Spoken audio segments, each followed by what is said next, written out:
Odds are that you have seen the labels on food and drinks that say contains THC. The products have been popping up everywhere since Minnesota lawmakers legalized low-dose edibles. The catch, though? Well, the THC has to come from hemp. Our Caroline Cummings visited a hemp farm in Cannon Falls to see what it takes to make some of those products. Inside this warehouse in Cannon Falls, it has all the makings of a candy factory, except what they're mixing and molding and shaking with sugar has a secret ingredient for adults only. So this is our hemp THC oil. It's thick like glue and looks like honey, but what's inside can make you feel high.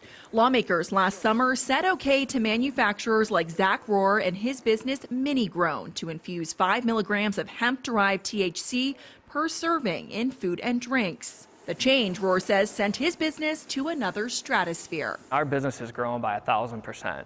It's almost like we're not even operating the same business anymore. So when that bill passed, it wasn't really a soft launch into THC. It was a full-on fast track, the rocket ship is going and hop aboard. But this starts with this, hemp. Rohr grows 6 acres of it just around the back of his facility. We have to grow it, so we grow it outdoors, then we dry it down to about 7% moisture. And once we have everything nicely ground and dried, we send it through our shredder, and what that does is it separates out the bud, which holds the oil from the stems. So what you're seeing here is everything that's been separated out. This is all pure hemp bud. But this green stuff is not that green stuff. Hemp is like a cousin to marijuana, but what makes them different is hemp doesn't produce as much THC as marijuana does. And federal law says it's only okay to grow it if it has no more than 0.3% of the psychoactive substance in it. Minnesotans are ready. But legal recreational marijuana here could be on the horizon too. The DFL-led legislature has had multiple hearings on a bill that would allow people 21 and older to buy, sell, and consume cannabis with much higher THC limits. Rohr wants to cash in. Now maybe it's just a little bit more anxiety now that we see a real bill and it's actually going through. How do we best position our business and our customers, to make this transition?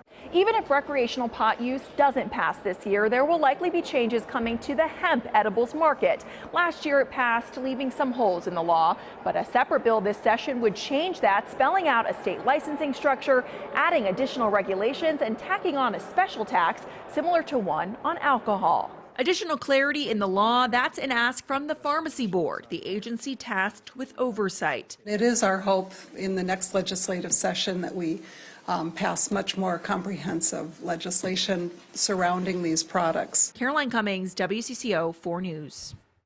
If recreational marijuana is legalized, that law would also create a new office of cannabis management. That office would then oversee both the hemp edibles and the marijuana markets.